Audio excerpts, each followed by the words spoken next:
Всем привет, дорогие друзья! Меня зовут Марина. Сегодня мы находимся в микрорайоне Соцгород. И я вам хочу рассказать о жилом комплексе, который сдается уже в конце этого года. Это ЖК Новый Карлуцкий. Находится он в микрорайоне Соцгород на пересечении улиц Карла Липкнехта и Орджоникидзе. Жилой комплекс состоит из трех 16-этажных секций. Третья и вторая секция объединяются коммерцией, которая будет располагаться на первом и втором этаже. Всего 24 коммерческих помещения.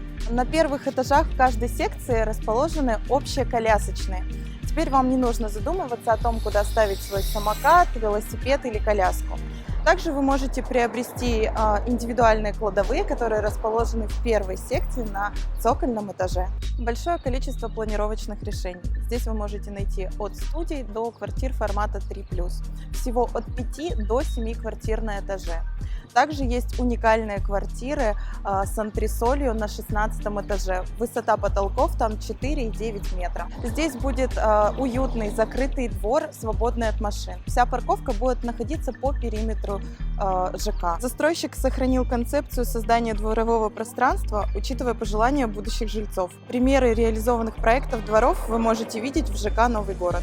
Теперь немного об инфраструктуре. В непосредственной близости рядом с домом находится детский сад номер 39 и общеобразовательная школа номер 57. В целом рядом с домом всего 6 детских садов и 3 общеобразовательные школы. Здесь есть все необходимое для комфортной жизни. Магазины, кафе, медучреждения, спортивные комплексы. Буквально в одном квартале от ЖК находится енот-парк. Там вы можете провести время с семьей или друзьями. Еще раз хочу напомнить, что дом сдается уже в конце 2022 года. Квартир осталось немного. Все актуальные цены и наличие квартир вы можете узнать по телефону внизу. А с вами была я, Марина, ваш личный эксперт по недвижимости. До новых встреч!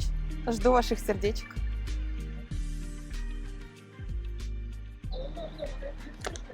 Находится он на пересечении улицы Карла Липкнехта и Орджоникидзе. И у нас льет дождь.